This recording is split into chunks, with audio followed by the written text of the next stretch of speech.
go ahead and please hit that like button if you haven't already. If you're watching on X, please share it on there, or go ahead and join us here on the YouTube channel. So let's talk about the offense, this is where I might spend some time, so bear with me. Let's start with the offensive line. I thought they did their thing.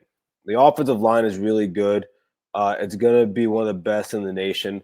During the offseason, Mike from Cleveland from the world famous Buckeye show that you can watch on Wednesdays here at 7:30 on the Voice of College Football. We talked about how athletic this offensive line can be, and this being one of Ryan Day's better offensive lines. And Ryan Day has already come out and said that this is their deepest offensive line that he's had since he's been there. And I stand by the fact that against Texas, the O line didn't play bad. We just had some running backs that were missing the hole. That's honestly what I thought would happen. Today, this offensive line has not given up a sack this season, and they've given up 2 tackles for losses. Those are both number 1 in the nation. This is going to end up being Ryan Day's best offensive line he's ever had. I really believe that. I think as the season goes, we're going to see a lot from him. I think Philip Daniels is growing in front of our eyes. Austin Sarabelt is – if you wrote that check on him months ago, good on you. You made a lot of money off of this. You made a lot of money off of him. That Austin Sarabelt stock shot up really quickly as it should have, and he's balling out right now. Luke Montgomery, a guy that I thought was going to be an All-American after the playoff. He's playing. I think he's probably our best or second best offensive lineman right now. Carson Hinsman's doing a great job at being the full-time starter since 2023. Now with Tegra and Ethan Onyanyawa, I gotta see more from Tegra if he wants to start. Otherwise, I understand putting Ethan Onyanyawa at that position. I really understand putting him at right guard. Yeah, we got to figure that out. But if Ethan is the go, then we got to play him there. Running backs were much better this week. Again, different type of competition. But I really think that I wanted to see them hit the holes harder. I wanted to see the guys, specifically James Peoples, and I wanted to see him hit the hole harder. See him be more decisive. Use that athletic ability he has, that stout frame he has. I thought he did a better using that in this game, using his eyes and trusting him what he was seeing on the field. So good on him. You look at C.J. Donaldson. I think he only has 5 carries in this game, and we saw more Bo, which is and we'll talk about that here in a second. But Bo got a lot of carries in this game, led the team in carries in this game, I believe, or came close to it. But C.J. Donaldson gets 5 carries, and I think they're going to lessen his carries again against Ohio, and whenever they can, because I think Ryan Day believes that when the big games come, like the Penn States and the Wolverines, and then you want to go to the Big Ten championship. You have a game like that, then you have the playoffs. What we learned last year is that you need to be able to run that ball. And I think that they understand that C.J. Donaldson has a bell cow mentality. He can go out there and do it. The guy has over 32 touchdowns in his career, 31 touchdowns in his career. He knows how to tote that rock. He doesn't have as many miles on him because he's been splitting the carries for the last few years. So when you have a guy like that, and now you can go out there and get the best out of him towards the end, I think that's what you want. Bo Jackson, I think Bo Jackson is the most talented runner of the ball on this team. Now you still got to be able to pass block, still got to be able to go out for routes. Bo Jackson's really good at going out for routes. He's shown his receiving capability plenty of times now, and he did in this game too. I think that there's just other things you got to learn about, but when it comes to just toting the rock specifically, just running the football, my eyes aren't lying to me. I know what I'm seeing, and he's it. He's it. And that doesn't mean that I don't like C.J. Donaldson and James Peoples. I think they're damn good running backs. But I know what I'm looking at when I see Lamar Bo Jackson run the ball. That looks clean. It looks fluid. He's getting upfield. You're barely touching him. He had that great run on the sideline, ran up the middle a few times, hit 100 yards. I was really impressed by that kid.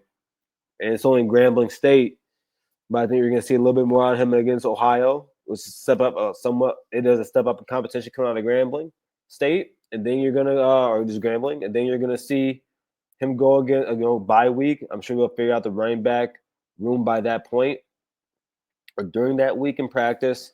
And then you go against Washington, which maybe doesn't have one of the better defenses in college football, but it's a step up and another step up in competition before you get to the Illinois game. So yeah, just gotta see a little bit more out of this run game. But I thought they did a great job in this. Yeah, Bo Jackson 8 for 108, James 8 for 59, and Donaldson 5 for 45. Yeah, Isaiah West had a good game too, 8 for 42 in the tug. Good job. I thought Lincoln, shout out to Sam Williams Dixon too. But I thought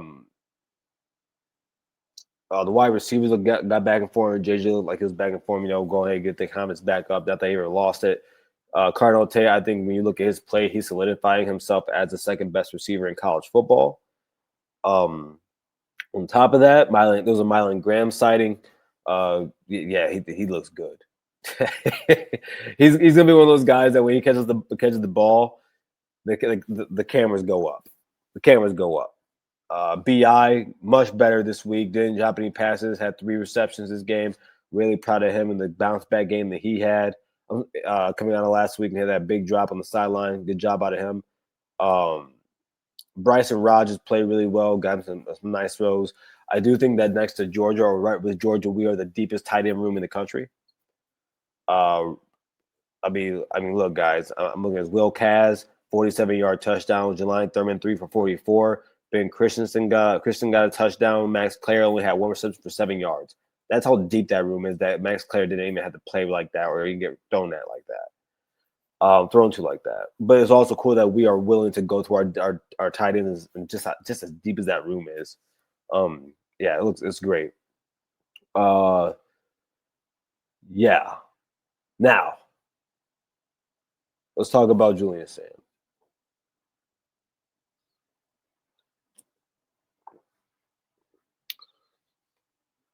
Julian Sayin is one of the best quarterbacks in college football.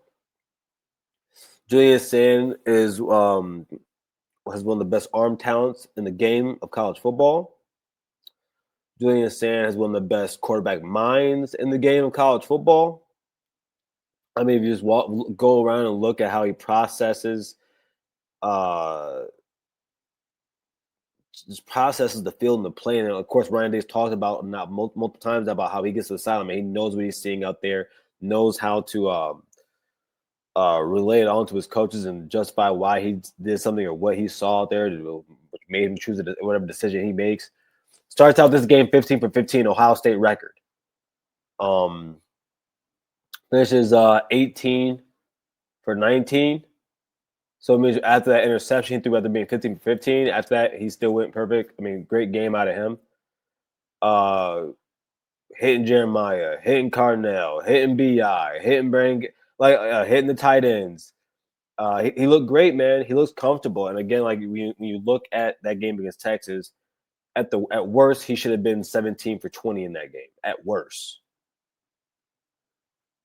So we get to see the hyper accurate ability of him, and you get to see how precise he is and how precise he is in the plays with his drop back, from his drop back to his throwing motion, or to his eyes to his throwing motion, and just seeing what's on the field. Man, Julian, he's what else can you say about the guy?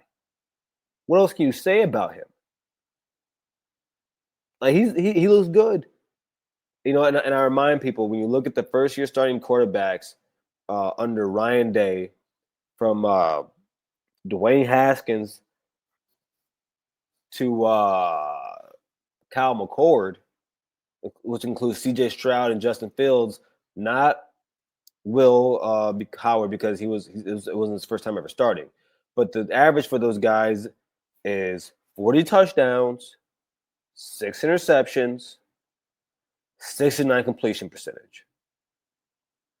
He's going to hover around that. And again, I want to stress this, because what I love about Julian is that he was quiet all year, kept his head down. And by the way, Lincoln Keels had a good game, 6 for 7, 71 yards and a touchdown. Got to see him run the ball. We see what Jake Butt was talking about when he gets up in the open field, man. He can really move. So really glad to see that. I think he's going to have some time to play this season, and a critical time to play this season when we're going to need his legs. or his arm, whichever it may be. But Julian's saying, all season, I said that if he was still at Alabama, he'd be getting hyped out of this world. And for some odd reason, he wasn't getting at Ohio State, and people thought that him being challenged by Lincoln Kienholz had to do with his talent instead of the other guy just really pushing him for the job. Correct. And so now we see him get on the field, and he's dicing out there, bro. He's throwing every throw you could ask him to make. He's letting his players go out there and make moves. He's letting his players go out there and run across the field. He's putting the ball on cue. That pass to Cardinal Tate over the seam, or was it like a tight post, like over the middle? Or man, that looked good. That looked good. Right in the breadbasket, right there. He's next. Julian Sayin is next, and anybody that told you different, whether it be because he's 5'0" or whatever they gotta say about Lincoln Kienholz, not Lincoln Kienholz, but Julian Sayin, man, they were wrong. They were dead wrong. And I'm really proud of Julian. Love the way he talks. No. See, no, Daniel, no, because I know what my eyes. Okay. Daniel, so Daniel says now after hooping on Grambling Garrison, at least let them cook Ohio first before you give them the Heisman. I'm not giving him the Heisman yet. But what I'm sitting here saying is that when I looked at the preseason polls, right, for Heisman odds, and I see Jeremiah Smith, but I see about 6, 7, 8 quarterbacks before I see Julian Sayin. What's on your minds? That's the quarterback at the Ohio State University. I don't care if it was Lincoln Kienholz. That's the quarterback at Ohio State. So when people forget that Julian Sayin coming out of high school was right there with DJ Lagway and Dylan Raiola. By the way, I think that conversation's over with. He's the best quarterback to come out of that class. He is. Sorry that Ohio State develops quarterbacks better than everybody else does right now. Sorry. Julian Sayin, man, he looks good. Let's just be honest here, because here's my reason behind this. We see a lot of Ohio State quarterbacks go against trash competition, right, Daniel? But none of them did what he did. None of them start the way he started, not 15 for 15 to over 200 yards, dicing them up like that. We didn't see that. Now, we have seen C.J. Stroud against Michigan State. Can't forget that game. That was crazy. The best half of football I've ever seen in my life. But, yeah, man. Yeah. Shout out to Asian Boss Queen Doreen says, hi, Garrison. Doreen, hi to you. And by the way, everybody, if you did, it's Doreen, by the way. It's in my watch later today, so I am going to watch your guys' show from last night. But everybody, make sure you join the ladies of college football are hurt and mini at 8. No, 9. It's 9. It's 8. It's 8 p.m. on Sundays every night to talk college football. And of course, if Doreen knows if I'm wrong, she'll let everybody know in here. But yeah, man. But just to finish up about Julian, I love what I see out of him. I will go a step further and tell you that this team is much more dangerous than last year's